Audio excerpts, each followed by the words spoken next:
Someone do something. Just push buttons. You're live, man.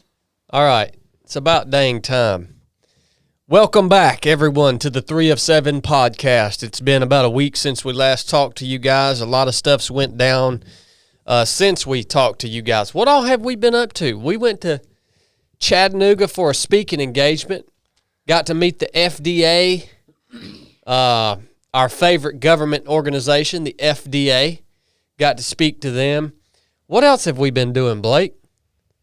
Well, we got some range training coming up. yeah, we got some of that coming up. We went and laid out shot a little bit, We went out and laid out a land navigation course this morning during our team PT time. That was good. That's going to be a good little course. Yeah, it is. I think it's going to be pretty tough moving. Chili, what the crap have you been up to, man? Well, so recently just trying to figure out this international shipping. You know, we announced that last week and got everybody all excited. Everybody ordered their items from overseas, and now they're getting kicked back to us. So pretty pissed off about that. Chili's got to warm up that hand so he can fill out them customs forms. Dude, that one package y'all had in there, where was that thing supposed to be going? To Hungary? No, I don't remember, man. It looked like it went. It looked like it went a long ways through the mail. Netherlands. Yeah, been the through Netherlands, ringer, man. Yeah. We're gonna try to resolve this for you, but They we're having sent trouble. that thing a long ways and then sent it right on back, didn't they? I can't promise that you'll ever get it. We're doing our best. We're doing our best. Well, you know what? I've always, thought about going to the Netherlands anyway. So Maybe we could always just make a trip and hand deliver it. Hand delivery. plan on that. Could do Yeah. that. We'd do that shipping option with $25. Hand delivery. Yeah. Well, now other than that, I've just been reading these questions you gave to me. So Oh yeah, hey guys, this is a Q&A episode. I posted a story. I literally got in my car and left my house and posted this story halfway here, and there's already probably over 100 questions. yeah, there's a lot. I mean, it just went off the rails. So there's a lot of things that, people want us to talk about. And that's what today's episode's going to be all about. Chili, he's got the questions over there. And I don't know how he's going to do it, if it's going to be rapid fire, Lord, if it's going to be, longer form answers. Is he going to take new questions? Can the live audience go on your channel and Absolutely. submit a question? Okay. Absolutely. Don't put it in the Well- comment on YouTube. YouTube, go to the story because Chili's reading the questions, and that's Yep, how you yep. get them. Are people on YouTube even on Instagram? I don't think I don't many think of them so. are. Well, No. if you ain't, you can't ask a question. Little crossover. Very little. Yeah, I think the people that follow on YouTube are, not many of them are on Instagram. Oh, they're And- all saying nope. Yeah, Nope. well, and I don't blame you guys for not being on Instagram, man. Look, I log on to Instagram, and when I first got on there in 2019, it seemed to be the majority of people were on there sharing really cool stuff that was like inspiring or entertaining or informational. And now, every time I log on there, really, it's either an advertisement, it's some political commercial or strife or something like that, or it's somebody criticizing someone else for whatever. And I don't know if it has shifted just because that's what Instagram is popping into my feed, but like, is anybody even on Instagram now? Is anyone left actually using Instagram for what it's supposed to be used for? Which is supposed to be, you should use it to inspire someone, to entertain someone, or to inform someone, not to get on there and freaking criticize someone or post. Look, man, I understand social media, it's the public square. There's nothing wrong with posting your political opinions and ideologies on there every now and then, but holy crap, man, that's like not the only purpose for social media. So, well, it's a marketplace too. And yes, it's just like overwhelmingly everything you see is a freaking advertisement. It's an advertisement. And here's the thing.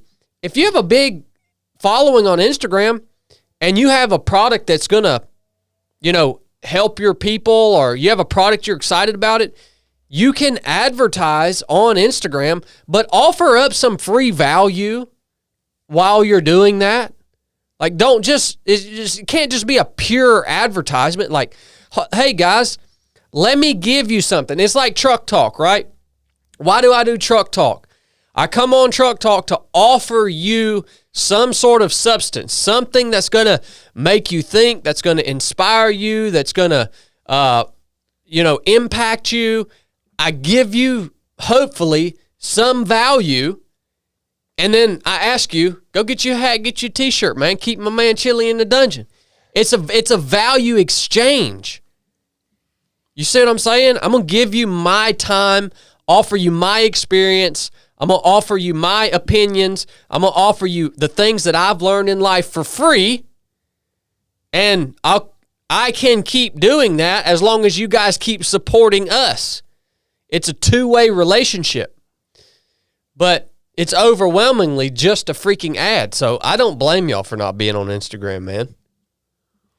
Well, which it ain't like YouTube's much better. It's just a different type, but yeah, I mean, YouTube, look, if you want to, look, check it out. If you want to put a question in, I'll keep an eye out, but it ain't going to be no smooth brain, just off the wall stuff. All right. If I see a good question come up, I might ask it. Well, look, thank you for the questions. We've got a lot on Instagram. I'm sure a lot are coming in on YouTube. We might get to some of both.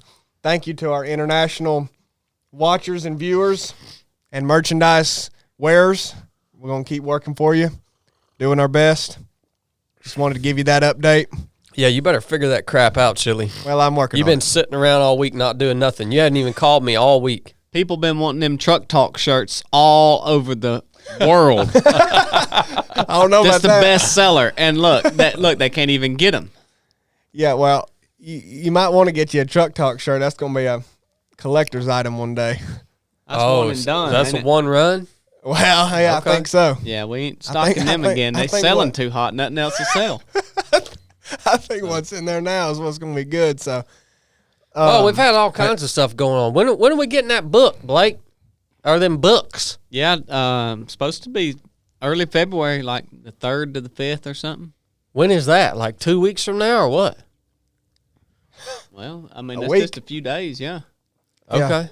Hopefully next week we'll be ready to. Today's the last day of January. We got the mailers to ship them. So we talking like 3 to 5 days. Oh, like okay. Yeah, we got a book coming out for y'all. That was one of the questions. So how about that? We're shooting for next week.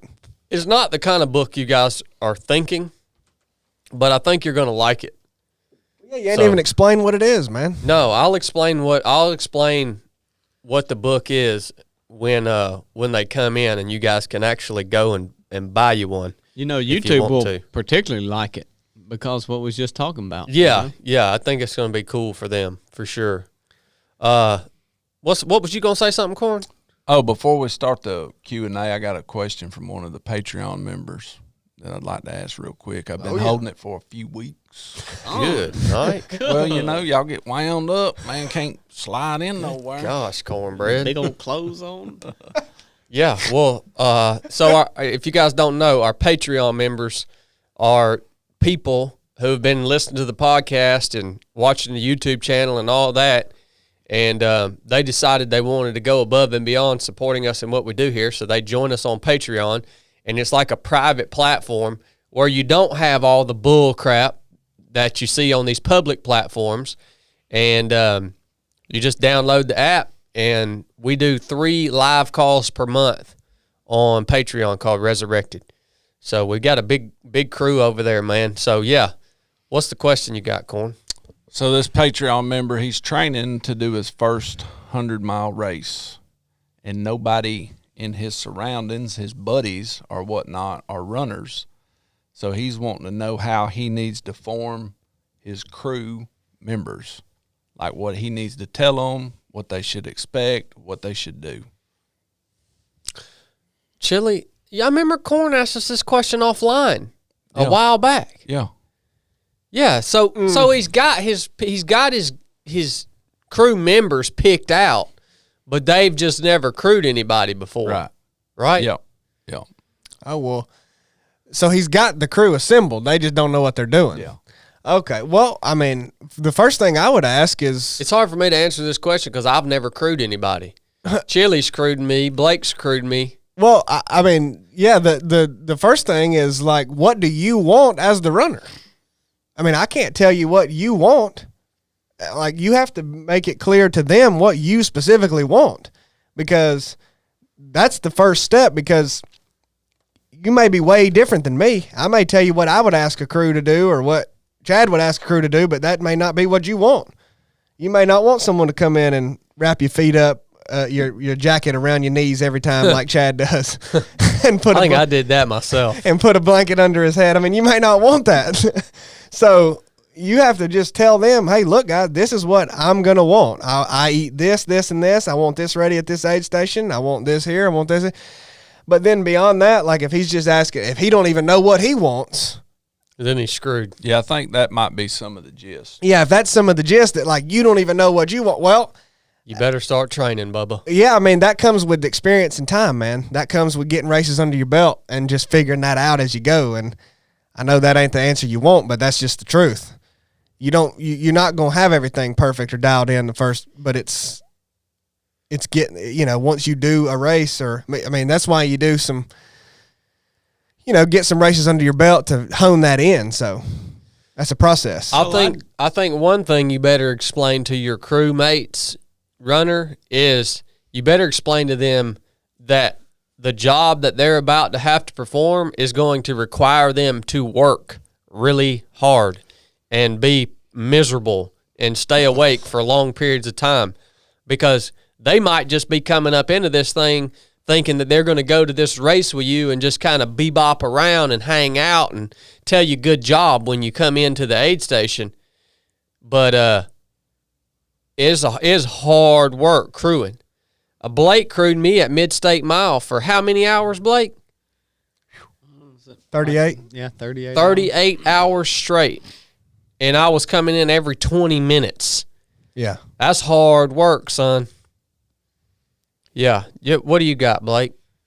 I would just say, as the runner, you need to have what you think you're going to need and everything laid out, and it's always helpful. Like when Chad explains, this is what's in my box, here's where everything is, and then in my mind, I'm thinking when he comes in, I don't need to be the cause of any delay. Like everything, right. Even if he thinks he might want it or I think he might want it, you need to be ready to grab it within like 2 seconds, and then don't be worried about putting nothing up, cleaning nothing up. You got plenty of time between there and the next one to do that. So yeah, I would, I try not to let any delay be on my behalf. Yeah, and have everything out and ready. Yeah, I don't know if we're answering his question the way he wants it answered or satisfactorily, but everything is so individual, man. That's just the way it is, and you got to figure it out over time. And yeah, that's a big job to ask people to crew you, and you've got to lay out your expectations, or else they have no shot to help you. Yeah, you got to lay it out for them, and if they're not doing their job, get mad at them. Okay? That's one of the best things I can tell you. As the runner, if your crew's being lazy and they're not giving you what it is you told them you were going to need, start cussing them. Or even if you scream out. If they don't have what you didn't tell them they needed, then still do that. If they don't have the thing that you knew you were wanting it, but you didn't tell them and they didn't anticipate that, yell at them. Well, and take it a step further, even if you didn't know you wanted it. Yeah, they didn't have it. That's true. Yeah, because they need to be anticipating. And if they try to get you to run when you don't want to run, threaten to fight them. Yeah. All right? That's what we do. Yeah. Chad threatened to fight me at Cocodona when he about couldn't walk. Well, he was so mad you wouldn't get off your cell phone. All you did was sit around and text while you was. I don't know how you ran that fast. Stayed on and his texted. cell phone watching YouTube the whole time. Can I explain to you why I was on my cell phone so much? No, because this is ain't Q&A for you, because that was Bubba. where the dang land nav was, and I was so daggum. He's on Instagram, YouTube. Jeez. Okay. A Anyway. funny thing is when you did the 24-hour race. Oh, yeah, Corn, you crew me there. Yeah, and Cooney sat there and watched me for hours, Mm-hmm. like keep Chad's water bottles full, Yep, hoist full, food packets full. And when David wanted me to get on the mic and talk, and Cooney was going to do Chad, Cooney didn't even stand up one time. And Chad looked at me and said, "Corn, you're going to have to come back." And I got over there, and there was barely anything in his pack.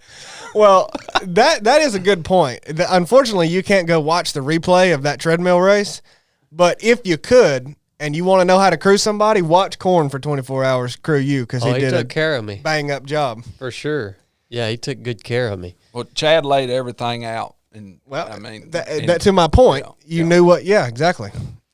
Well, a lot of these questions that we had, I don't know if you noticed this, Chili, but a lot of them revolved around the military. I saw a lot of questions Well, yeah. of young guys asking, should I join the military? Yeah. And this and that. What's it like getting out of the military? This and that.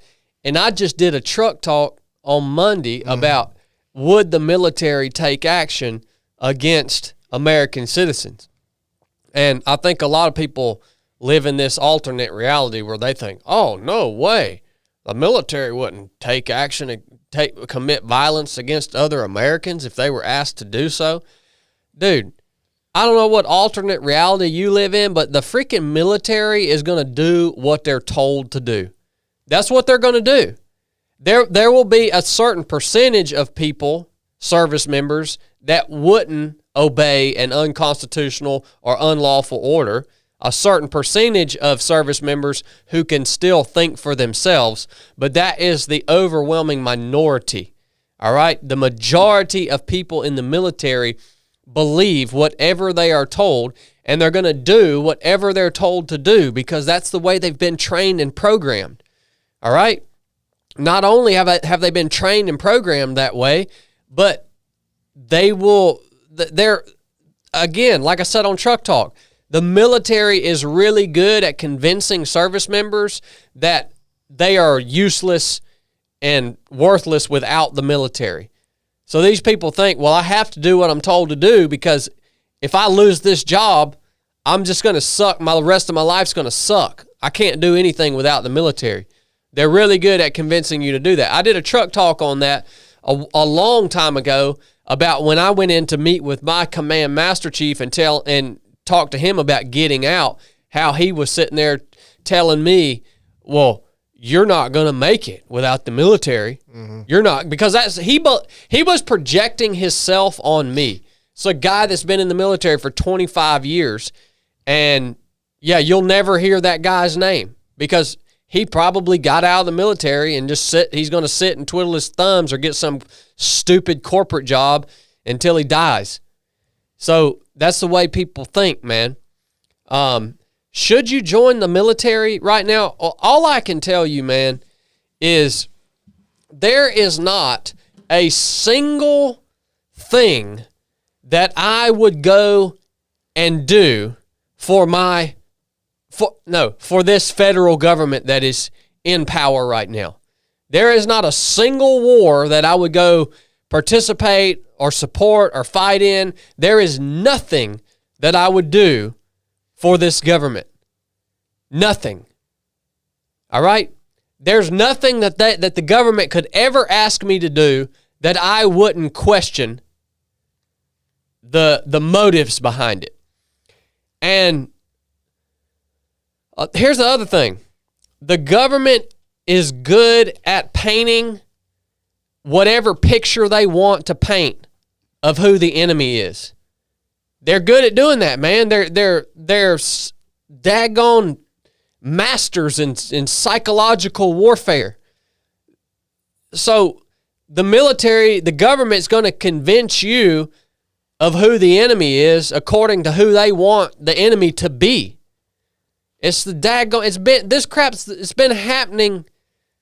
What daggone, man? I mean, I can't think of probably the last war that I can think of, which I wasn't even alive then, that was actually justifiable, would have been World War II against Hitler and the Nazis.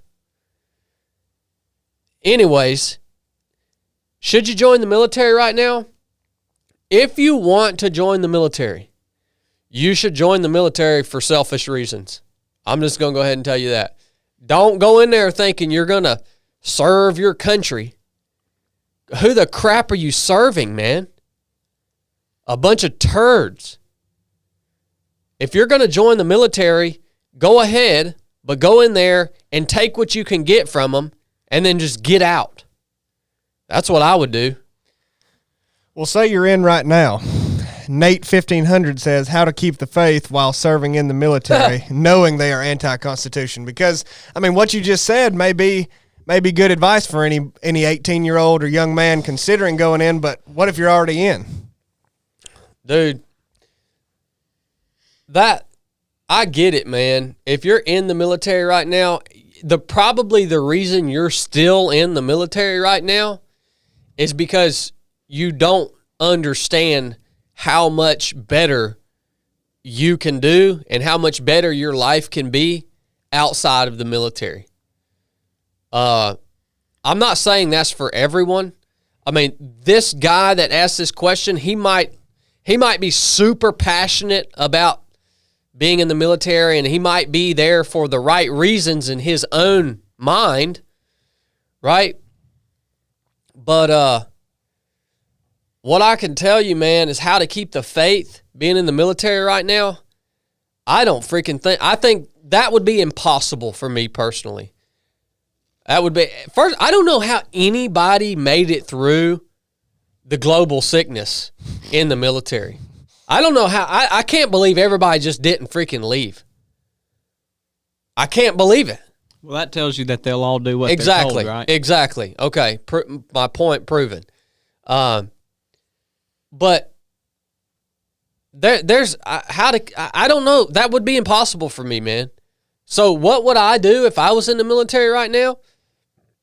Well, I would probably ride it out till the end of my enlistment, and then I would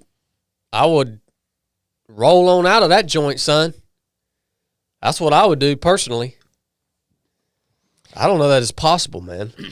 And then, I mean, would you want to have a plan for what you were going to do next before you rolled out, or you're saying just roll out and just figure it out? Well, yeah, I mean, you can have some sort of plan for what you want to do, right? I mean, I think I can't speak from experience, but it seems like what a lot of people say is, well, once I got out of the military, I was just lost for a while. You know, I was directionless and lost and didn't know what to do and confused. And well, that's just part of it. Well, that's what I'm saying. Like, what could you do anything to avoid that part of it? Well, I think some guys do. I think some guys have a solid grasp of what it is they want to do when they get out. Mm-hmm. But I'd say the overwhelming majority, they don't know what they want to do when they get out because they've spent their entire adult life in the military. Mm-hmm. So they don't even know what life is going to be like when they get out. So if there's something you're passionate about, obviously that's going to set you up, put you ahead of the curve when you leave. But if not, there might be a period of time where you're going to have to kind of get your feet under you and figure it out. But once you get it figured out, yeah, it's way, way better than being in the military. Freaking military, man. So what was Brad Trains asked what your transition was like from military to civilian life. I mean, what was it like for you? How did you navigate that? Well, when I got out of the military, I probably spent about the first thing that I did, I didn't know what I wanted to do. So I went and got a job with Blackwater, now it's called Academy, training guys out on their ranges. And then I bought me a dang lawnmower in a little 4x8 trailer, and I walked around and found people's yards to cut. And I did that for probably close to a year. I mean, I was doing people's mulch beds and cutting grass and shoot, man, learning about entrepreneurship is really what I was doing. But that's what I did for about a year. And then I also started running more, ultra running, signing up for more races, which put me in an environment with other awesome people, which is how I met my friend Jesse Itzler. And then Jesse taught me about branding and taught me about business and gave me some confidence that the things that I had learned throughout my adult life were valuable. And then I took that and ran with it. So the best thing I can tell you to do is find something to do that's going to make money, which is easy. It's easy to find something to do. That why can't people understand how easy that is? I don't get it. Like anyone can go out. If you have $1,000, you can go out and buy you a piece of junk trailer and a lawnmower and a weed eater and a blower. Might cost you a little more than $1,000. You had to have some. You started backing it up. Yeah, you had to have some junky crap if you get all that for $1,000. But like that's just one example. And you can take that and you can make enough, if not more money than you need to make. That's just one example. There's all kinds of freaking ways to make money. How can you do something for someone that they need done and that they don't want to do themselves? It's freaking that easy. It's limitless the amount of money we can make. I could go buy cornbread a skid steer loader right now and he would be a millionaire within 2 years. It's limitless. It's all up to how much you want to work. Well, when you say stuff like that, Corn's sitting there thinking, do it, son. A Canadian gold skid steer. I'm just telling you. You can't be throwing around stuff like that. Let's roll, son. It's just an example that no matter what it is, like there are so many ways to go out there and make money. People are just daggone.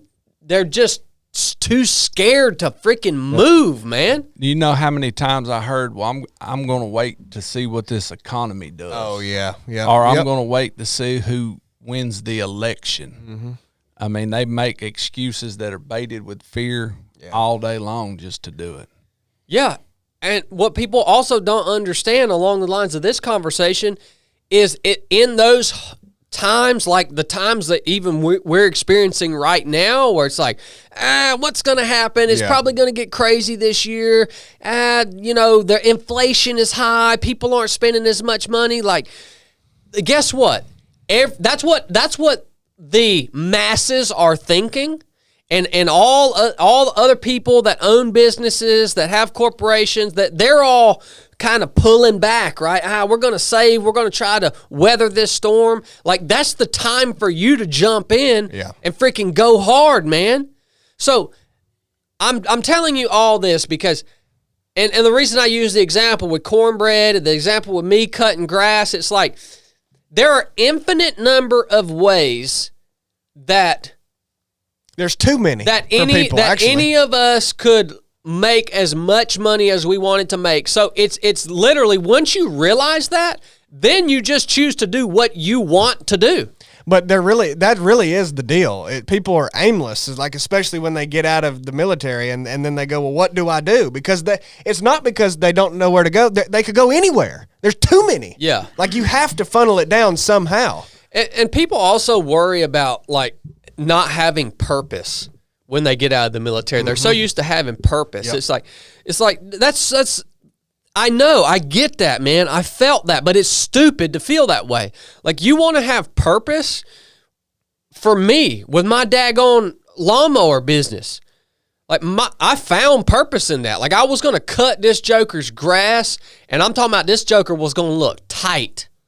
This joker was going to look tight, man. Like, that was my purpose, you know? And people worry about, like, Well, what about the camaraderie and the team? Look, man, I'm going to go ahead and tell you, the team that I have right now with Cornbread, Chili, my little brother, and me, this is a true brotherhood. Let me tell y'all the truth, man. Y'all been kicking this crap around. There is no true brotherhood in the military.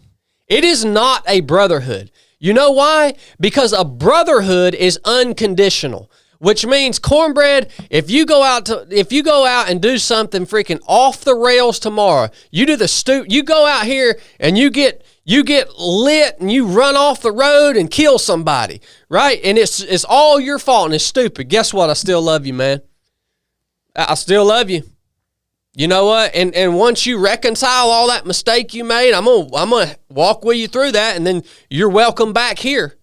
Once you reconcile that, that's a brotherhood. Look, y'all think that the Church of Christ is full of hypocrites and critics? Go to the military. The military is got more hypocrites and critics in it than the daggone church does. It ain't a dang brotherhood. So if you're worried about what the crap, you're not going to have a team, you're not going to have this brotherhood. No, get out and build one, man. Build a real one. Don't instead of sticking with one that's fake and doesn't even freaking exist, but we all sit here and act like it exists. No, it doesn't freaking exist. So that's what I'm telling you. And hopefully that encourages you to, if you're unhappy serving in the military right now because we have this freaking weed stick of a government, then get out, man, and change the world. You can go as far as you want to go with it. There's no limits. There's no boundaries out here. It's all up to you. Zero boundaries out here. Well, yeah, it's very interesting. I think that is probably, I don't know how to articulate it, but I think that is honestly part of the issue with people is there's not limitless potential when you're in the military because you do what you're told to do, and then when you get out, you have limitless potential, and I think that stifles people. I think it confuses people. I think you almost maybe for a time miss that regimentation of what to do, and just from my perspective, what I could see maybe is going on in your head after coming from that environment. I don't know. Yeah, you know what people are going to say right now? What's Chili doing talking about what it's like to be in the military? No, hold on. That's what people are going to say. You know what I got to say to every one of you guys that say, what's Chili talking about being in the military? Here's what I got to say to you. Chili is freaking smarter than you. That's why he's sitting in that seat and you're not. Sorry, I just wanted to put that out there for those few individuals that want to say something like that. Well, no, that's fine if they do, because I'm not trying to comment on, I'm not in that position. I'm not trying to say what you think. I'm trying to get in that, try to understand that, really. Well, I think another thing people say is, well, what's going to happen to our nation, Chad? You're sitting here telling everybody screw the federal military. Yeah. Like, how are we going to defend our nation? What about all these, foreign powers and foreign countries and all this crap? Look, man, we don't need a federal military. We don't need that. That was advocated in the beginning of our nation by very few men. Actually, most of our founding fathers were extremely fearful of a federal military. Yeah, they were. They were fearful of that. So you want to worry about what's going to happen to our nation? Yes, we need a organized fighting force in every single state, and states need to be united so that they can support one another, but we do not need a federally ran standing army.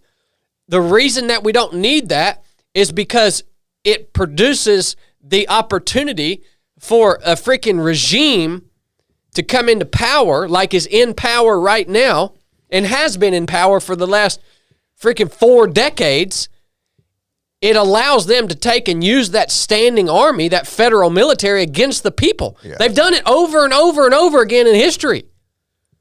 There doesn't need to be a standing federal army.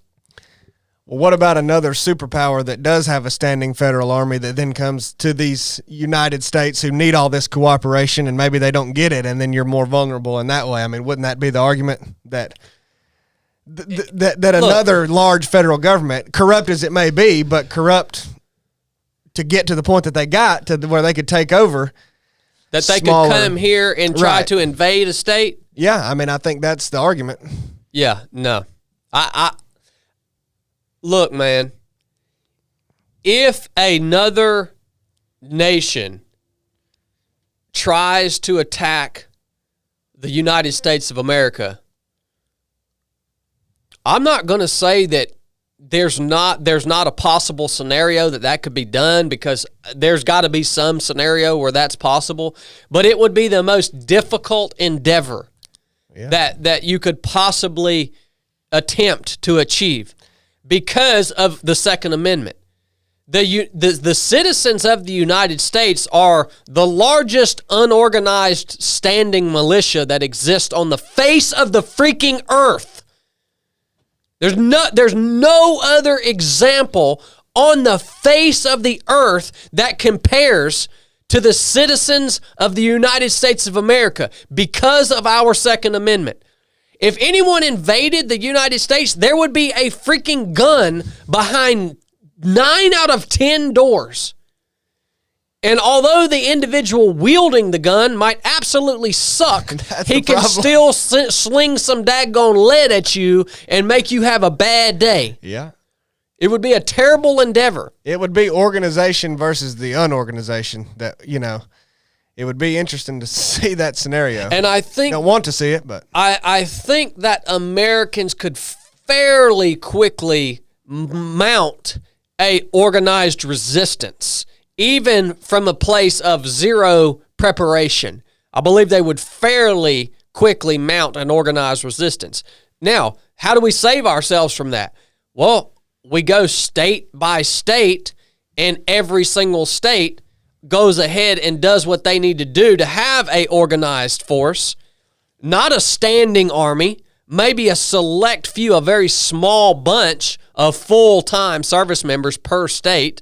The rest of the individuals that are part of the state militia are essentially perpetually on call, and they are trained, and the structure is understood by everyone.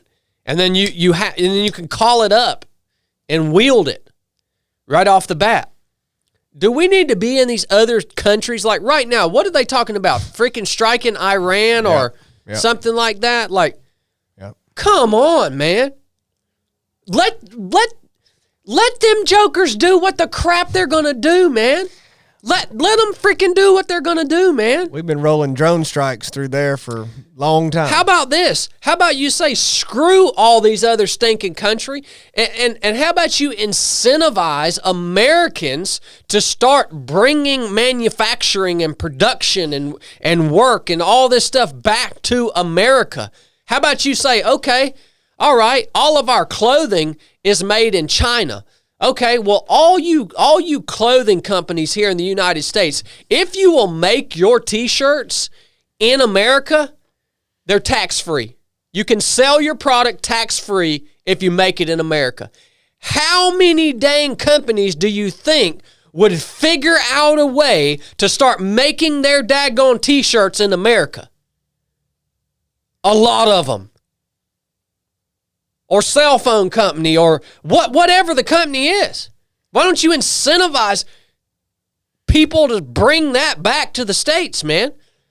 But you want to keep using crap from China, okay, we're going to tax the crap out of you then.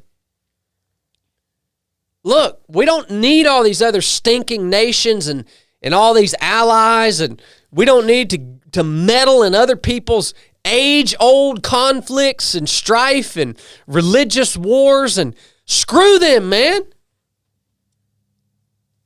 Shut this place down, son. Lock it up tight, and we could thrive up in here. But you know what? Your Joe Bidens, and your Kamala Harris's and your Donald Trumps and all these other people, they don't get rich that way. They don't get rich that way. Well, we had a question earlier. I can't find the username again, but it was asking and then you've done some truck talks on this, but it was asking your thoughts on the Texas situation. I mean, everything you've been saying goes right in line with that. Yeah, I mean, I've covered that on Truck Talk, man. If you don't listen to daggone Truck Talk, you stinking Instagram head, go watch Truck Talk. I've covered that on there. And here's what I want to say on that. All of you guys that talk about, oh, this Texas thing is just some WEF, facade. This is just happening because it's an election year and all. Look, man, everything that happens isn't a conspiracy. All right, so like you guys have gotten to the freaking point that no matter what happens, you just think it's a freaking conspiracy, man. Like some things happen that actually happen because it's really happening. Okay? Am I saying this is one or not? I don't know. I haven't freaking been there. But should you question everything? Yes, you should question everything that you see. But some things are actually happening. And a lot of you guys are saying, well, why did it take Texas so long to do this? Why are they all of a sudden doing it in an election year? Why did it take them so long to do this? Well, look, we read the daggone reason why to you just the other week in the Declaration of Independence. Because it is our human nature to suffer the evils of our government until the point that they become unsufferable or insufferable. All right? So maybe it's just taken this long for this whole immigration issue to become insufferable to the people of Texas. Like maybe that's why it took them so long. Because that's their nature. It's the same as your stinking nature. It's the same as you and me. It's the same reason that we're still sitting around here on our butts and we're not coming up with solutions and we're not taking action and we're not uniting. It's the same in order to push back against this tyrannical government that controls us and taxes us to daggone death to where we can barely even daggone I talked about the other day or earlier, it's easy to have a business. Well, caveat to that, taxes. All right? If you have a business, you're going to work for the government 6 months out of the year. If you work for someone else, you're working for the government 6 months out of the year. You just don't freaking realize it because your taxes are coming out of your paycheck every week. All right? Yeah, it's the same reason we're all sitting around twiddling our freaking thumbs. It's because like we've said on the podcast before, I can leave here this afternoon, go home, and eat me a daggone ribeye steak. That's why. Yeah. So why did it take Texas so long to do this? Well, maybe it's just gotten to the point where the people said, okay, we can no longer tolerate this. So we have to do something. And I don't know. I thought about taking a trip out there just to see what the crap was actually going on out there. So everything you see isn't a stinking conspiracy, man. I'm being rough on y'all today, but you can get over it. Well, no, and I think that's worth saying. I think when you get into that almost paranoid schizophrenic mindset that everything is a conspiracy theory, you're the exact same person that thinks that everything that the media tells you is true. I don't see the difference in those people. They're extreme. It's not too, like, I think people think that's opposite ends of a line, opposite ends of a spectrum. What it is it's a circle, and reasonable people are in the middle of the circle, and you're just out here on the dang fringes. Yes. You're on the same line. Yep, you're just as ineffective. If you think everything's a conspiracy, you're never going to be a part of anything. You're never going to be a part of anything that might actually lead to change because you're just going to think it's a freaking conspiracy, man. So you're just a useless piece of crap. Well, you become truly the same person that blindly thinks that everything is true that you hear. You would never get either of those sides to agree that they're the same person, but anybody else can look from the outside and say, I can't even tell the difference. Which side are you? You're just babbling about something. You either believe it all or you don't believe it all. Everything's true or nothing's true. I mean, it's the same person. And yeah, I see what you're saying. Yeah. Well, anyway, speaking of, if you go out to Texas. No, I used to like to listen to the Birdman. Y'all ever listen to Birdman? Oh yeah. Old school rapper, son. Yeah. Cash Money Records. That's it, boy. Birdman in the house. That's it. Who just hit that? That's him, right? That's the Birdman, boy. Oh my gosh. Well, we have a lot of fitness questions as well. And I figured we could kind of hit some of those rapid fire. Going back to running, someone asked, let's see, where's that? Recommendation for supplements for marathon runners.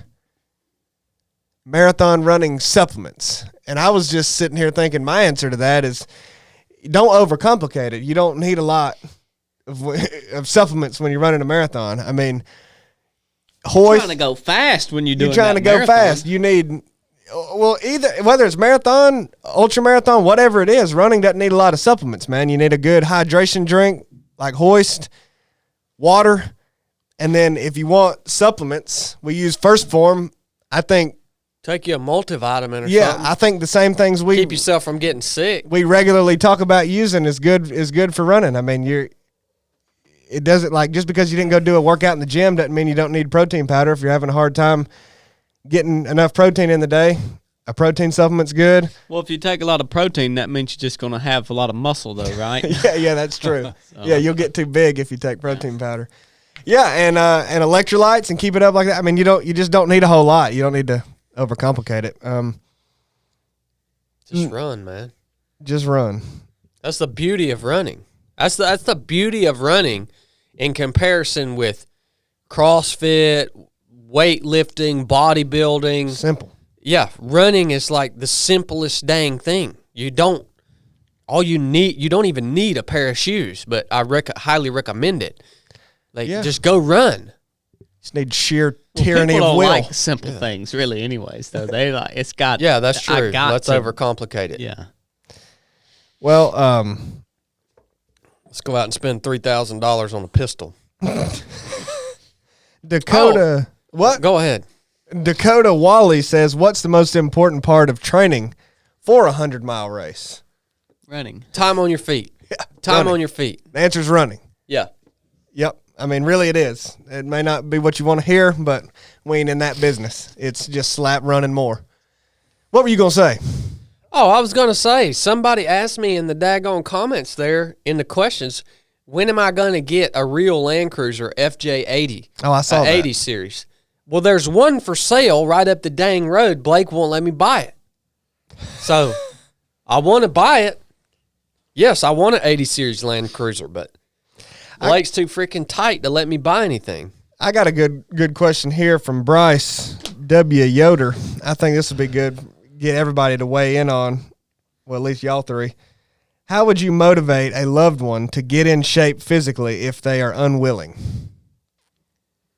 Lead by example. That's exactly. Yep. That's. Yeah. I don't think you can it's do your much only else. option. What else can you do? You can't motivate somebody. It's your only option. To lead by example and don't shame them in the process of doing that. All right? You have any thoughts on that, Corn? Yeah, I was going to say the same thing. Yep. Just do it dead in front of them. Eating, working out. Yep. Everything. Talk about your successes and failures. Yep. You lay them failures out, and then they can say, well, I can't run this far or whatever, so it makes them a little bit more comfortable. Mm-hmm. Yep. Any tips on how to get faster run times? I just had to ask that too because I like the way he asked that. Any tips on how to get faster run times? Run times. Yeah. Practice running faster. It's called intervals. That was my... Go out on the track or some nice surface and do intervals. All right? Run faster. Well, I thought those intervals were good for the 250-mile distance. Well, that's what we used them for, and we had great success with that. So I imagine that if you can do it for 250 miles, when you shorten it, it'll just work even better. Yeah. 24-hour, 1-mile loop race strategies. How to not go insane. Stay present. It's the only way you're not going to go insane is to train your mind to stay present. You know what most y'all's dang problems is? Is there anybody watching this thing, Blake? 615. 615 of y'all. Look, out of the 615 people watching this, 595. You know what your stinking problem is? You have an untrained mind. Your freaking mind is untrained. It's just a wad of crap. You ask me how to run a 1 mile loop? I'll run a 1 mile loop for freaking ever, man. Forever. You know why? Because I've put in the reps to train my dang mind. That's your problem, dude. That's why when I go give a speech, I don't sit here and tell you all these dang motivational this, who y'all this, motivation this. No, man. What is my dang speech about, Chili? What's the 3 pillars of your mindset? It's about changing the way you think. That's your dang problem. But you can't change the way you think by just thinking about changing the way you think. You have to put in thousands of repetitions in order to train your ability to stay present, in order to train your ability to be focused and deliberate about everything you do and not get lazy and complacent. You have to train your dang mind to be patient with the process that you're going to have to go through, that you're going through right now. If you're trying to grow, that's going to be way stinking longer than you want it to be. Cornbread's trying to lose all this dang weight, man. Guess what? Is it taking longer than you want it to take? Oh, absolutely. Taking way longer, right? Yeah. When you make up your mind, okay, I'm going to get in shape. I want to lose some daggone weight. Wouldn't it be nice if you could do that in 3 weeks? Yeah, guess what? It's going to take you daggone 5 years. Yep. It's going to take you 5 years. And you can't do that. You can't run a 1 mile loop as long as I can run a 1 mile loop, not because I'm a better athlete than you. I might be, but you could be a better athlete than me. I ain't that dang good. Man. But I have a daggone trained mind. And that's y'all's stinking problem. You've lived this life, and whether your life has been hard or not, we live in this weird thing that we've created where you can make it through it having a dang mush brain. Well, the freaking crap, but your man. mindset only works for a Navy SEAL or ultra runner, right? It won't work for somebody else. Like Luke Razanu, he said, can firefighters / medics take your mindset and implement it for a better career? No, it won't work for you. No. It's just for Navy SEAL ultra runners, right? All this crap works for everything, dude. Everything that I try to tell y'all guys when I'm trying to tell you something that's valuable, and I'm not just talking crap, but everything I try to tell you works for everything. It can work for raising kids. It can work for your marriage. It can work for your business. It can work for your faith. It can work for your fitness endeavors. It's the same across the board. Is hardening and honing your dang mind is what it is. That's what it's all about. The whole physical training aspect is important, but is absolutely worthless without you having a trained and disciplined mind. I'm telling you, man. I like this question too because we don't talk about the youths much. You know, we've covered down how you kind of view the youths, but I think you may be slightly changing your perspective on that, maybe just a little bit. And you talk about training your mind, and I think a lot of people are concerned with the youth of today and think that each generation's getting worse and worse. And this guy said, what are your thoughts on developing leadership with the youth today? You know why the youth suck so bad today? Because we suck so bad. Yep. That's why the youth suck so bad. Because we have all failed them. That's exactly right. We've all freaking failed them, man. When I look back on like the last 2 or 3 generations of men, it kind of pisses me off. It really does kind of piss me off. It's ridiculous. And so, yeah, the youth daggone sucks because the majority of us have chosen to suck and fail them. We had a young man on Resurrected last Sunday night. It inspired the crap out of me. Didn't you, Blake? Yeah, kind of fit looking Sheridan on the conversation there. Yeah, he was I don't know, somewhere between 16 and 18 years old. Here he has decided to set aside an hour of his time on a Sunday night to join in on a call with a bunch of men and women who are older than he is to talk about the Bible. And contribute to the conversation. It inspired the crap out of me, man. That joker right there has the opportunity to win so big in his life that he don't even understand right now. You know why? Because his competition is so dang terrible that his potential's literally endless. So what are some tactics to pouring into the youth these days? Well, it goes back to the same thing we just said a minute ago. Yep. Lead by example, Yep. man. Get your freaking crap together. Right? Build a business. Get in shape. That's what it goes back to. That's how you lead them. Yep. Well, and let them see that happening.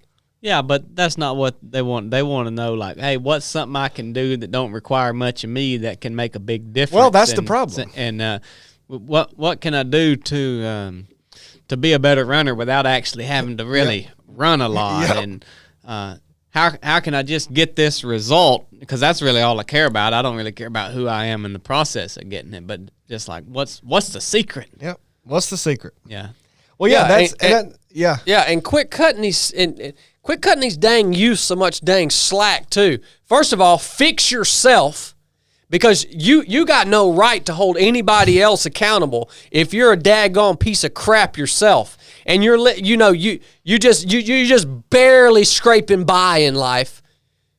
So fix yourself, and then be real with these stinking youths, man. Another thing that's a problem with all these dang youth is they're inundated with the culture that we've created that's all about mental health and how you feel and how you want to be. No, man, screw that. You're going to act right. You're going to act a certain way around me, and if you ain't going to do it, I'm going to call you out and make you look like a piece of crap. Did I not do that at a speaking engagement? I do that at speaking engagement. Yeah. These people have I've seen balls to call me up and tell me they want me to come and speak to a group of youths. Well, if you're around me, you're going to act like a man. You're going to act right. And if I'm up here talking to you, if I'm bringing the literal last 20 years of my life experience to try to help you, and you want to sit out there and fall asleep because you're freaking tired, guess what? I'm going to call you out for being a turd in front of everybody. I'm going to stop my speech, and I'm going to call you out for being a turd in front of everyone. Screw the way you feel, man, and your mental health. Act right. And the message laced in that, too, applies to so many questions here. I mean, this person, how to make people appreciate simple things again, how to motivate somebody, a family member to lose weight, how to make the youth do this. You can't make anybody do anything. Isn't this just like, they're asking, like, how do I manipulate this person I mean, to how do do I what I want them to do? How do I make people think this about this? You can't. And quit trying. Fix yourself is the message. And then things are trust me, things result from that. But stop trying to make people do anything. Yeah. That's a mistake.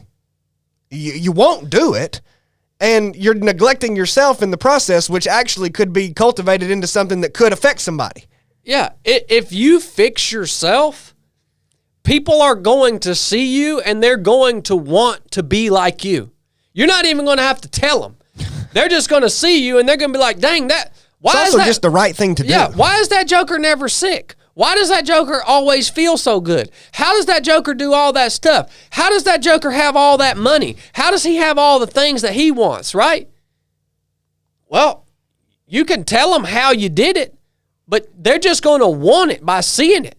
Nobody, there's very few people in life that have that example because the standards we have for ourselves is so stinking low, man.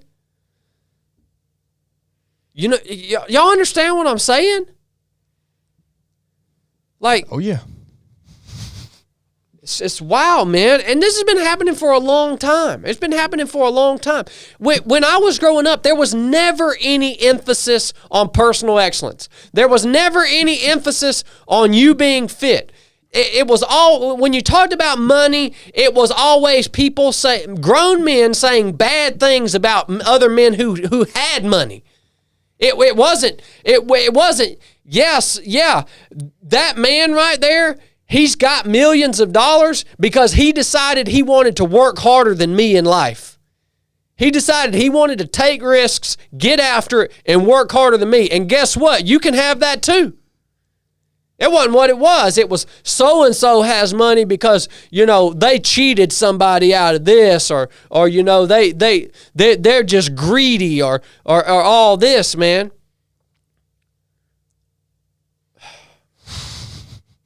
People make excuses for why they didn't fail when really they're just covering up their failure when they're talking about things like that. Yeah.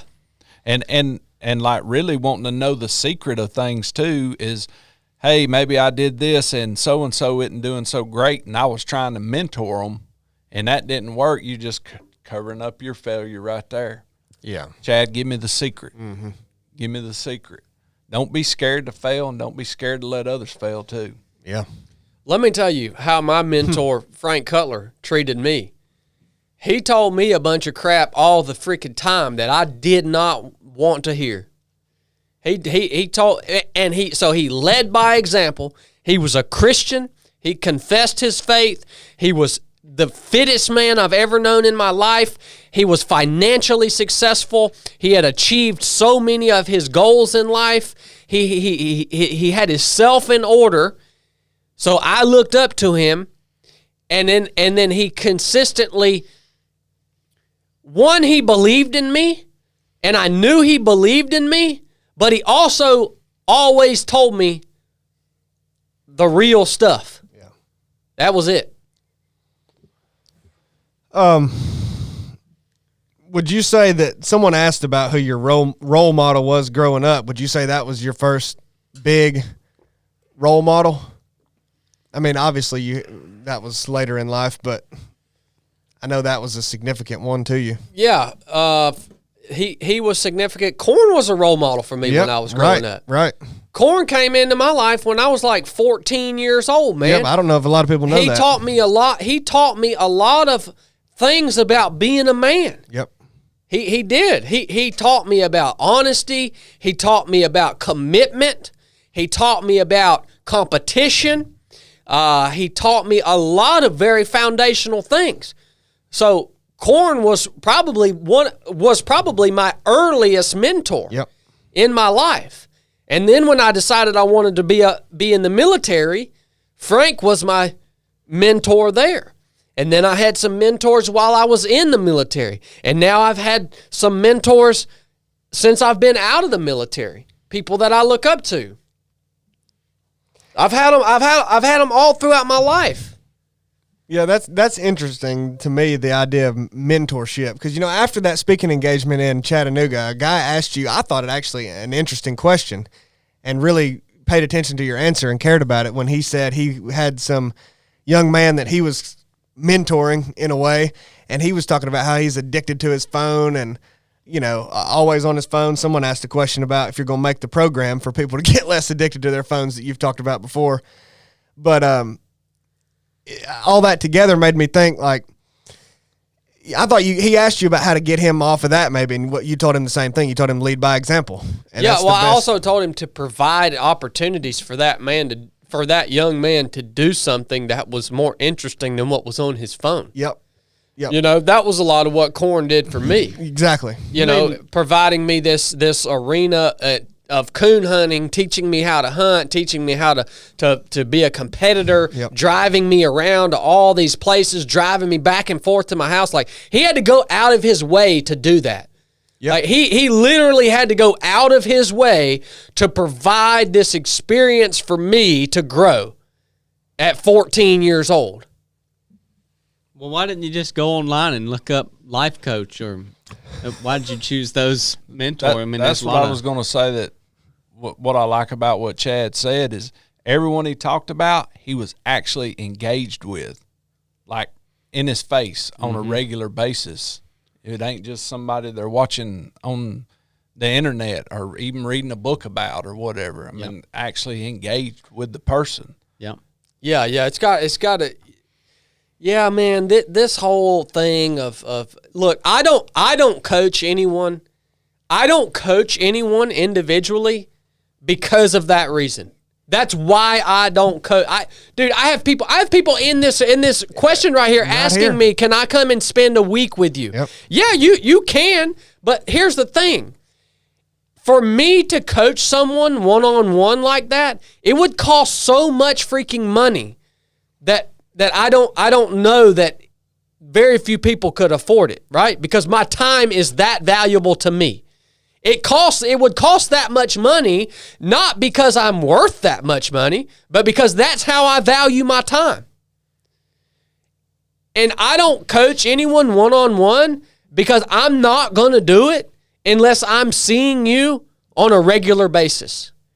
You know, I've thought about putting together a year-long coaching program for a very small group of men and women that we meet up every quarter, and we spend a week together every quarter doing something, growing together, right?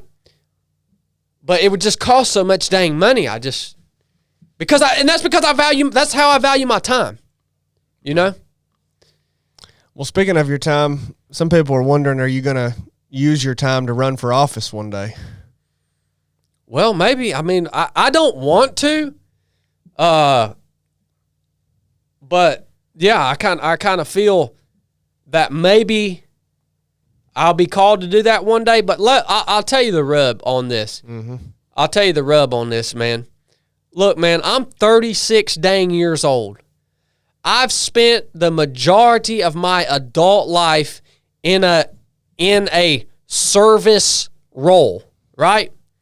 And now, for the first time in my life, I'm able to do something that I want to do, and I'm able to have a business and a team, and we're able to win together, and the sky's the limit, right? I know that if I go back into the arena of serving my fellow countrymen in politics or whatever, it's going to cost me the rest of my life. I only got one. I only have enough time to do one more big thing. I mean, really, I only have enough time to dedicate myself to one more big thing. And is that going to be running for office and potentially saving our country? Or is it going to be me actually working toward the things that I'm passionate about and having the things that I want and providing the things that you guys want, providing the opportunity for you guys to have the things that you want? Like, I know what I know. If I'm called, I know the answer that I'll go with. I'll go back and serve the people, my fellow countrymen. But the Lord is going to have to make that clear to me. It's not clear to me yet. Well, that's interesting, but I think that's a good. I would hope that you wouldn't just. I would hope that anybody who runs for office doesn't really want to. I mean, truly. Because why would you want to? It's like we were talking about earlier today. We were talking about term limits earlier today. You know why they didn't establish term limits in the beginning? Well, I mean, I think they had a foresight into what it would turn into, that it would turn into this. But I mean that I think. Well, what I mean by that is like I think they had a foresight that it would turn into this, but you're asking why they didn't establish it. Why they didn't establish it? But they didn't establish it because it was a honor system.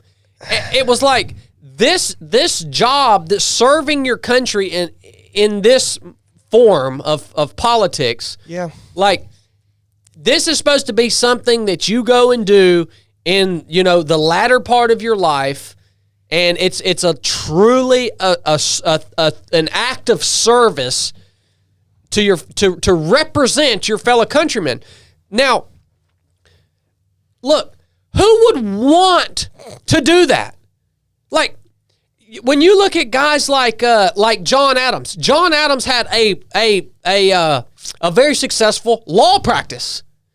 When you look at guys like Thomas Jefferson was completely independently wealthy. He had Monticello. He had land everywhere. You look at guys like George Washington. The Joker had over 8,000 acres of property. He had Mount Vernon. Like, these guys, they went and served, but the whole time, if you read George Washington, if you read his diaries, like, the whole time he was serving his country, all he wanted was to go back to Mount Vernon, the place that he loved, his farm. John Adams, the whole time John Adams served, all he wanted was to go back to his law practice so that he could make some daggone money and do what he loved to do. Like, nobody should want to go and do these jobs. Who the crap would want to be a politician for their entire life? What a low-down, useless piece of crap you are if you want to be a politician for your entire life. You are the dregs of society. Why do you think politicians are such idiots? Because they are the dregs of society. They are literally the lowest common denominator. If you become an adult and you have aspirations to be a career politician, you are the lowest common denominator, and you will get that job because the best people, they don't want that stinking job. It's supposed to be a position of service that costs you something, that you have to sacrifice for. It's like if I left here and I decided I wanted to be governor of Georgia in 2 terms. Do you not think that this business would suffer? This business would suffer. It would cost me everything. It would cost you guys. That's what it's supposed to be. So if I want to go do that job, I'm going to say I want to go do that job because I think I could make positive change for my fellow countrymen, but like after 4 years, like, no, I want to get back to doing what we do. Well, I guess what I was asking earlier is I think they had the foresight that it could turn into what it has today. I mean, maybe they didn't, but I think they did. So my question is, why didn't they institute them then if they did have that foresight? And you think it's just because they trusted that people would not want to keep doing it? I think they had an idea that could turn into that. The only thing that I could figure, the reason they didn't establish term limits is because the only thing that I can figure is that these men in the early days of the United States of America, they could not imagine maybe they couldn't, a scenario where anyone would want to do what they were doing for their entire life. Maybe. Like, they couldn't imagine that scenario. Like, who on earth would want to do this forever? This freaking sucks. You know?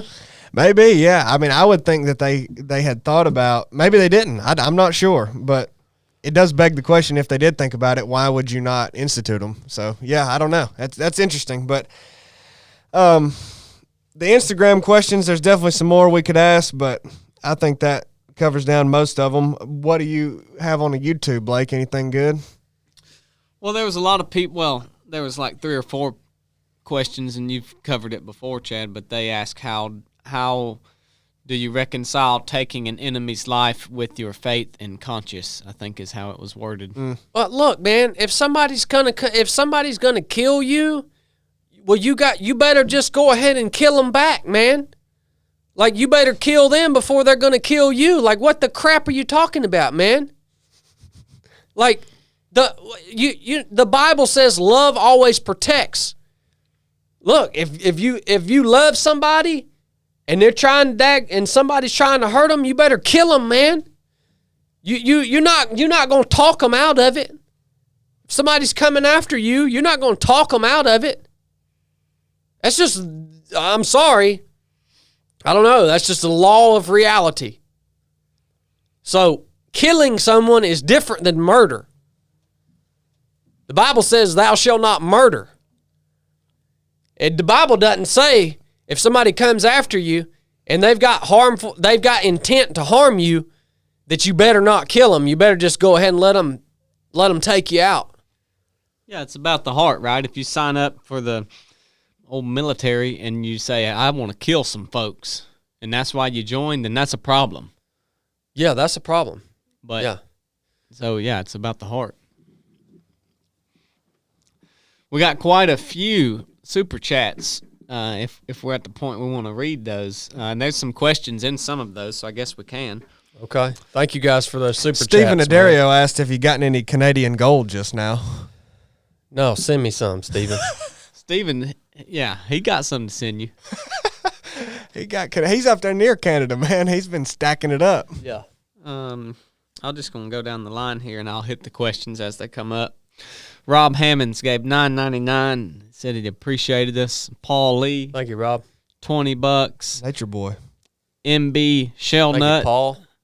$9.99. NB Shellnut. MB. Oh man, I thought it was NB. I knew a guy named NB one time. His name was Napoleon Bonaparte. Get some of that. NB, son. We called him NB, but this is MB. Yep. M as in Mike Bravo. Yep. Thank you, good sir. Captain Dan gave $4.99. He said, how do you go through your selection process for your courses? Peace and love, fellas. Thanks for the content. Now go read my application. Thank you, Captain Dan. Well, I've actually recently turned the selection process over to our CEO. You ain't turned nothing over to nobody. I just started doing it. So we obviously, we can only run so many training courses a year because we run out of weekends to do them on. So we have way more people that want to come and train than we can possibly host. I wish there was more time. I'm going to keep trying to work harder for you guys so all of you can train. But we read your applications. I don't know, there's certain things that we look for and read into, but I'm not going to share those with you guys because I want you to send your application in genuinely how you want to send it in. And if you apply to come train at the basic course or the ROP course or the Proving Grounds or whatever, and you don't get picked, like, apply again. Like, keep applying. Every time you apply, it bumps you up. So keep applying. We'll get to you, man. Mute gave $5. They're always on here. Thank you, Mute. Mute or Newt? Mute. Newt. Mute. You called him Mute. LeVay. Newt. Well, I don't know. You're having a problem with them N and M's today, son. You saying that- Pam or Pan? Newt. Mute. Christopher Wisman gave $19.99. Thank you, Christopher. Matt gave $1.99.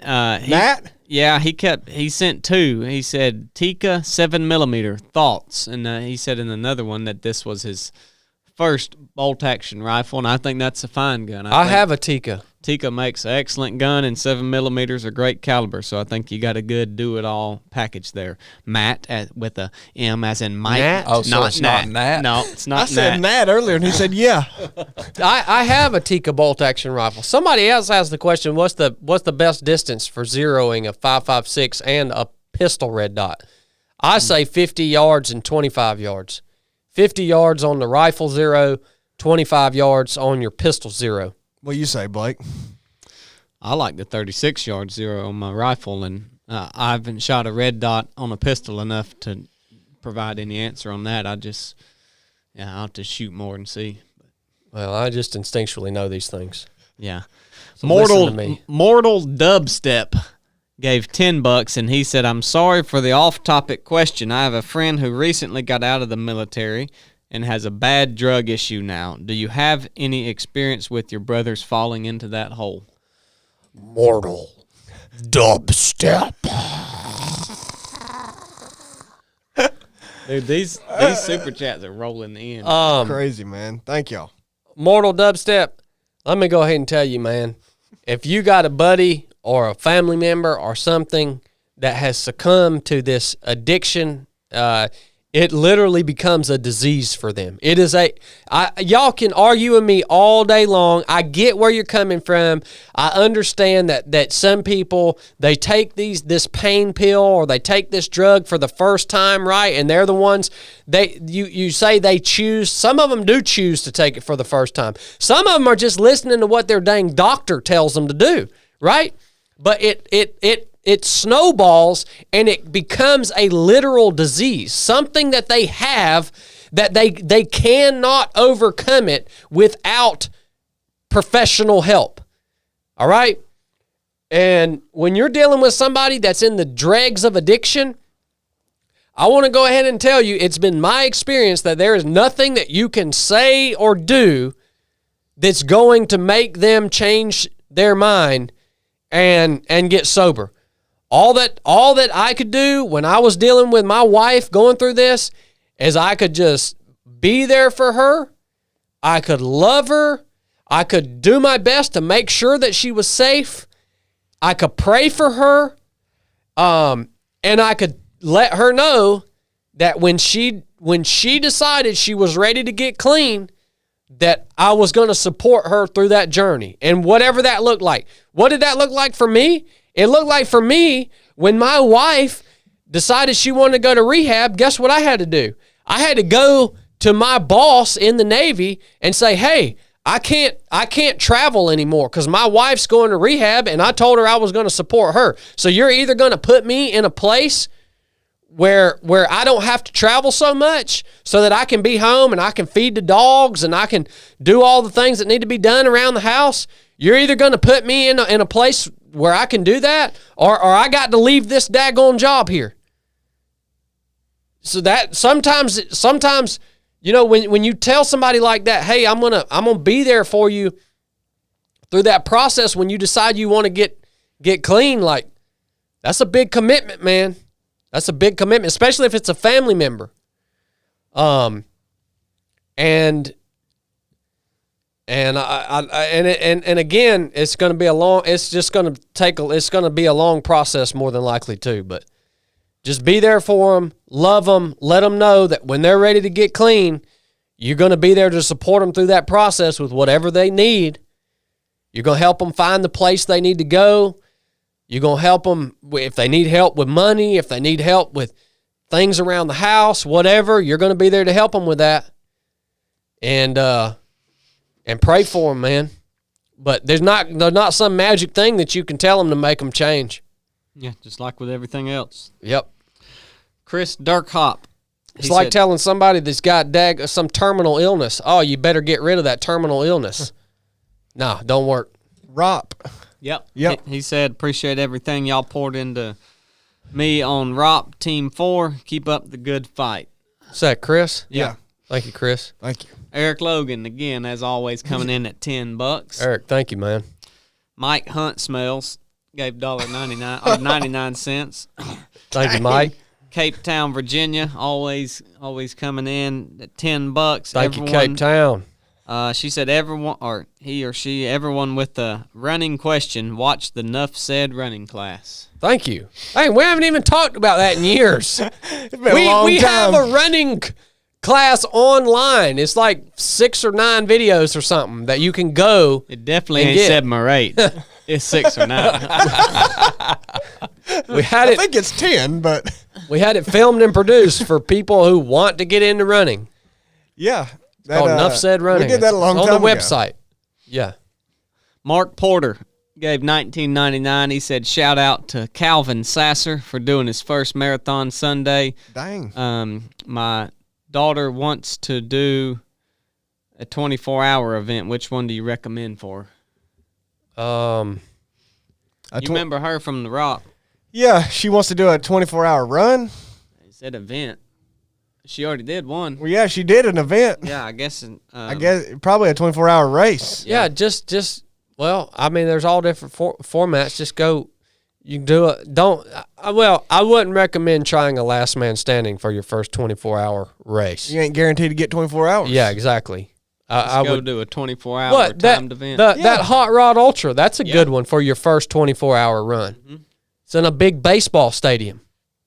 There's a really good one in Georgia. Merrill's Mile. Well, it's in November. It's called the Stinger 24-hour. It's on a track. That's a very good event. There's really not many 24-hour events even in the country, quite honestly, compared to other types of races. So that's a real good one in November. I would recommend that one. Rohan 99 gave £2. He said, "What do you think about the Royal Marine Commandos?" Thank you, Rohan, for your pounds. The Royal Marine Commandos. I think they're good dudes, man. Never met a single one of them. Everyone you've ever met's been good. They're good dudes. Joe gave $1.99. Really appreciate 3 of 7. Thank you. Joe, thank you, man. Thank you, Joe. Garrick coming in at $50. Dang, Garrett. Thank you, Garrett. He said, "My wife is reading the Bible, asked me to be a part of Resurrected, apply for the ROP in June, and he said, death to self. Now I understand that this is not for me, but to help those around me. It blows my mind how the Lord used you to get to me. Lead by example radically." Yeah, Garrick, man. Garrick's awesome, man. He ain't playing. No. That Joker ain't playing, man. No. That Joker is not playing. All right? I saw Garrick and his wife on Resurrected this past Sunday. They were sitting right there together. Yep. It's a ROP reunion. Yeah, there's a lot of them. T. Russell on here coming in at 20. He said, "We need to stop worrying about ourselves and start worrying about the country we are leaving future generations. God bless." Well, T. Russell, I appreciate that, but like we've talked about with many words in this podcast, still do worry about yourself a little bit and make sure yourself is good to go, because you can't help nobody if you don't help your daggone self first. That's the point of doing that. Yeah. Yep. You're helping yourself so that for the sole reason that you can help other people, to include your country. Now, you'll like this question, Chad. This is from Just Seth. He's coming in at $5. He said, "I saw your vid on CCW permits. What's your thoughts on CCW insurance? Recently found your channel, and I respect the heck out of you." Well, what's this guy's name again? Just Seth. Just Seth? Yep. I want to tell you something, Bubba. I don't know what on the face of the earth concealed carry weapons insurance even is. Let me tell you what. Whoever created that is a genius. A genius scam artist. That's what I think about it. A genius scam artist created a way to sell you some sort of insurance to carry a gun. Let me tell you right now. Well, you know what it is, don't you? Yeah. No, I don't know what it is. It's basically if you were to shoot and kill somebody, it's insurance. Like they'll provide the lawyers and legal. Yeah, it's like a retainer. Yeah. Well, so good luck with that. Buddy. Thanks for your super chat, Just Seth. Little Virgil coming in. I'm not partaking in that insurance. That's what I can tell you about it. I'll tell you what, we're going to start offering low premiums. Yeah, will you get us some insurance? We're going to start offering policies, podcast insurance. I'm talking about low rates here for insurance on your running hats when you order them from our store. I mean, I'm talking about low. We need to start selling shipping insurance too. Yeah, I mean, I'm talking about the best deals you're going to ever find. I'm going to tell you what, listeners. Around 307 Project here, we don't believe in insurance. All right? We believe in personal responsibility. We don't believe in insurance.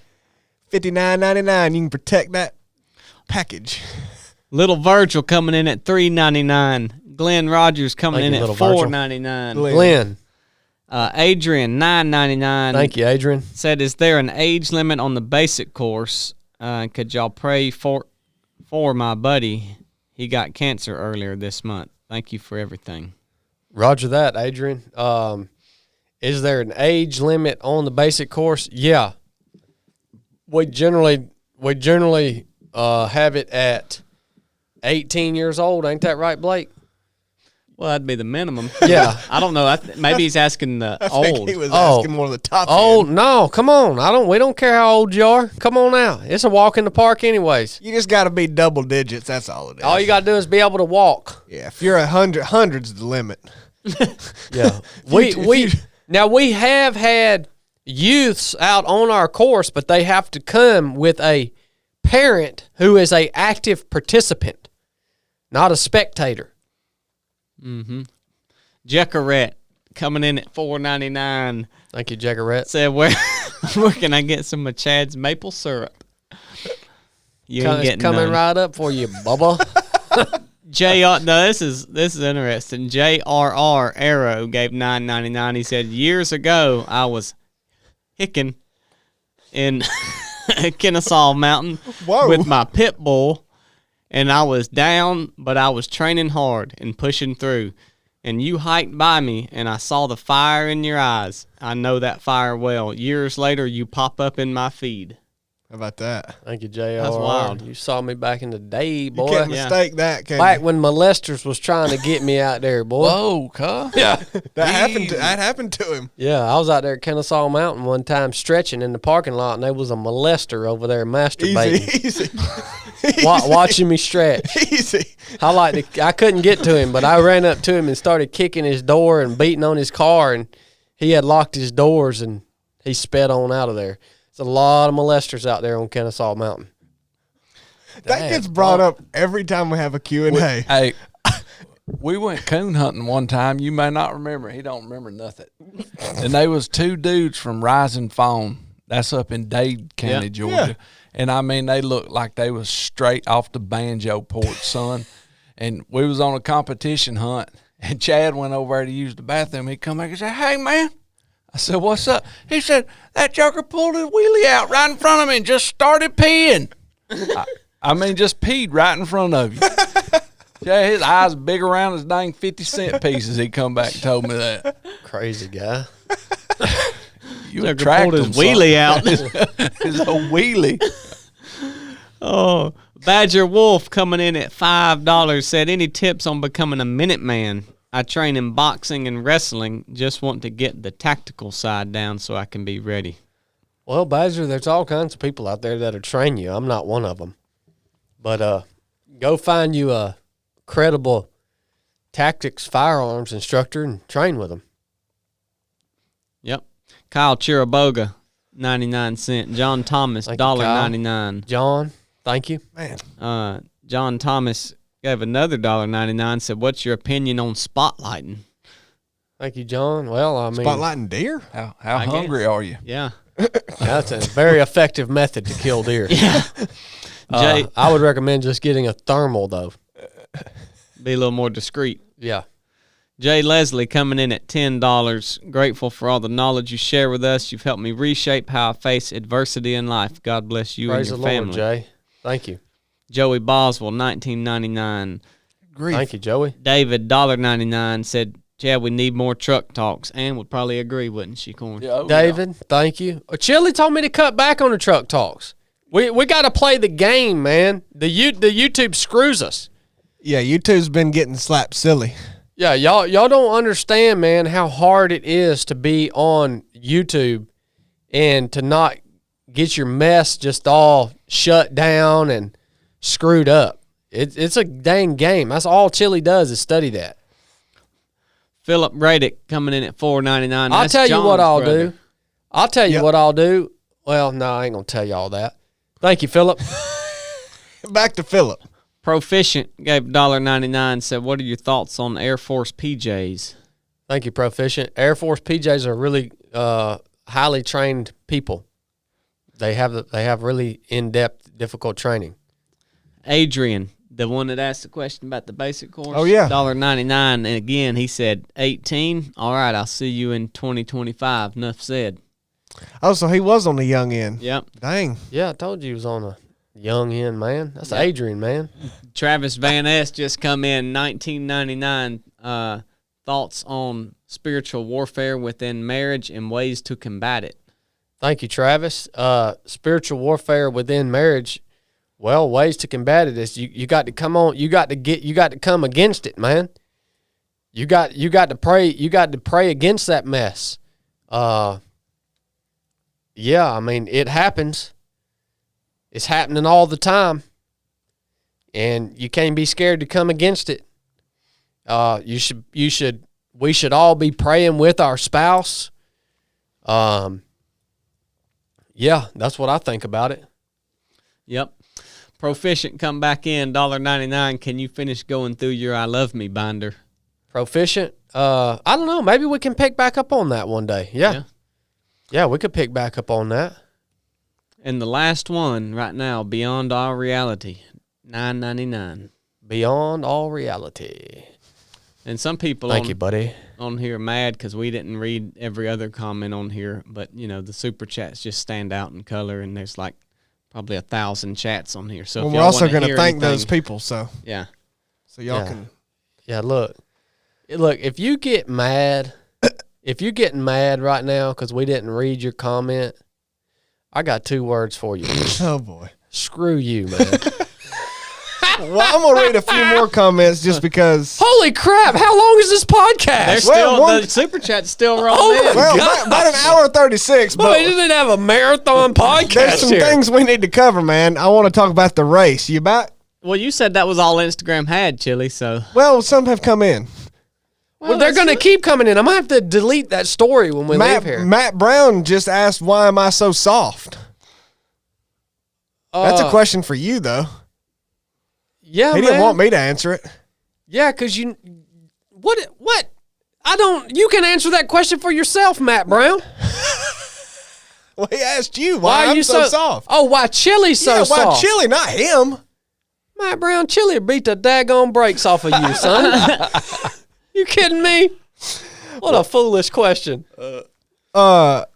Well, another one that came in was about the race. People wanting a little more information about the race. Man, it's all on Ultra Sign Up. That's about all the information we have. So, someone asked how the course is looking. Course is looking good. It's going to be ready for you next. We just saw it today. We just saw it today. It's looking real good. There's a few leaves. We knocked them off the trail. Good to go. Race is good. Still got some spots left. You got a few days to sign up. Sign up now. Hey, you might not want to sign up for that race, man. Yeah, it ain't. Yeah, well, maybe not. If you're soft, don't sign up. Yeah. If you feeling like a little bit of fluff, little puss, don't sign up for that race. I'm going to tell you, that thing will break you off, you soft, untrained mind. Well, Lions P&W come in at $2. Mike Hunt Smells come in Oh, $1.99. boy. Dang, Wesley boy. Smith, $1.99. Derek Carswell, $2. Jackarette, Holy $1.99. smokes. Said, why is Blake a better shooter? Blake's real meticulous, man. He's real meticulous about all this stuff. And he also just spends all of our money. Our money. Oh, crap. Yeah, he called me yesterday. He's got a freaking $2,000 scope on his gun. He's like, this scope ain't going to work. I'm going to buy me another scope that's got a different reticle. What'd in you it. go spend all our money Hey, on man. yesterday? I didn't buy nothing yesterday. Oh, you ain't paid for it yet? What? Paid for what? What'd you do yesterday? Oh, I bought a suit yesterday. Yeah, what'd you buy it with? All of our money? I have to have a suit, man. You been for what? I have to have a dang suit. Yeah, so don't come I'm at gonna me tell with you- some bull crap I'm gonna mess tell you like that. I'm gonna tell you why. Look, man, I go to these speaking engagements, Need a man, hat, too. and these cats. Oh yeah, I'm gonna have a hat too. I got the whole thing, man. Look, man, these cats come walking out in their daggone suits they bought from the daggone men's warehouse, just looking like. I mean, just Homely. looking like an old set of curtains off of a double wide trailer, son. Look, I'm about to show y'all jokers what a suit looks like. I ain't never had a suit in my life, but I'm about to show y'all what one looks What kind like. of hat you gonna get? if you don't get one of them style like off the movie Lawless, then you're a punk.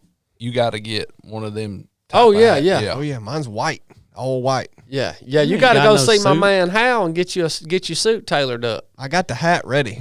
Yeah, it's important stuff, Blake. I'm spending money on. I'm You're spending money all on of important stuff. Our money on fabric. Yeah, man. Fabric. Look, The Bible says, "Don't worry about what you're gonna wear and all this stuff." Don't He clothe the fields with all the The lilies of the flowers and field. they looking fine how they are, cause how He created and be modest and don't go. He said hey, the Lord. Yeah, Hey. the Bible says the Lord's going to clothe you. He's going to clothe me, but that don't mean you ain't got to go get your own darn outfit. Hey, You got to go get an I'm outfit. just trying to get another jug of protein, man. I know here, Just corn one over jug here. of protein. That's it. It takes him 3 jugs to make one drink, and he runs out quick. And look, I messaged Jarrett the other day. He messaged me back. Jarrett, if you listen to this, I'm still waiting, man. Cape Town, Virginia, coming back in at $5. Listen to this. Chili swole in that Chad v. Chili challenge a couple Saturdays ago. Well, he ain't no more, Cape Town. That joker done thin right on Yeah, down. tell him, Blake, what happened? You seem to know more about why it happened than I do. Well, you had fat biceps. You lost all that fat, and now it's down to that little muscle. Dang, man. It's rough around Yeah. here. Can't even hold on to you. Yeah, that Two more shirt. super chats. That shirt is looking a little small on you, Chili. I mean, no, that shirt's looking a little big on you, actually. It's baggy, ain't it? Yeah. I used to fill it out. Yeah, what shirt is that? That's barbell, long sleeve. What's the name of it? That's the Havoc. Yeah, it's got to be the Havoc long Yeah. sleeve. Yeah. Well, I like it, man. They make this in several different colors. This is my favorite. That's Yeah, that red. I mean, it looks good. It does look good on you, but it's gotten a little big on you. So He might need to use that barbell warranty. You know where if you Warranty? outgrow your clothes or you shrink down, shrivel down, they'll Yeah. exchange the size. yeah, they'll exchange the size for you. Well, You might need to utilize that, Chili. no, I'm going to grow into it. Well, I'm gonna go ahead and make this episode brought to you by our partner at Barbell. Look, man, all of y'all jokers are talking about, you don't want to go get you a pair of jeans from Barbell. Look, man, it's the most comfortable jeans you can ever wear. That's all I wear. Yeah, and not to mention they have a 1-year guarantee.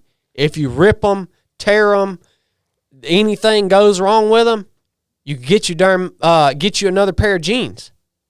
So they got a 1-year guarantee, dude. Go get you some jeans or something from Barbell. They're good people, man. and all you jokers whining about the inseam link, they got different inseam links now. If you want whatever size, they'll hem them to exactly the length you want. Just put it in there. Yep. I used to not wear much jeans either, but now I don't only just wear these. I work out in them, and I've been running in them. You wore those jeans the whole time at the Proving Grounds? Yeah, Yeah. He wore them in CrossFit the other day. yeah. Yeah, they're legit, man. Thank you, Barbell, for making this episode possible. Well, Check them out at Ray, barbellapparel.com. And I'm gonna grow into this shirt here. Thank goodness. I just use that exchange. I know you don't like to send stuff back. I'm but not going to. I'm gonna grow into it. I just use that exchange. Nope. All right, is that it? No, S. Ray Arundel, $4.99 said you sold me on the Glock 19X. Thank you. Travis Van S coming back at $1.99 said Miami Vice suit, all white. Yeah. Beyond All Reality $9.99 said thank y'all for everything your do guys. You do guys gonna have to tuck that beard in your new suit. One of them there beard tuck deals. Jeez. No, I'm going to let this beard hang out. Well, some people on YouTube can't spell. Beyond all reality. Beyond all reality, don't let him make fun of you like that, man. I can't spell either. I can't spell nothing. All right. Thank you guys for supporting us here at the 3 of 7 podcast. It means a lot to us. You guys are actually the only reason that we're able to sit down and do this show week after week. It's because y'all keep coming back. You keep listening to the show. You guys support us in the super chat, which is beyond my expectation, Crazy. It's absolutely insane every time you guys come and contribute your hard-earned money to us here at 307 Project, enabling us to have the equipment that we need to have to be able to set aside the time to do this show. And we just hope that we brought something to you today that was valuable and made your time here worthwhile. So we love you guys. Lord willing, we'll see y'all next week. And, yeah. Yep. Enough said.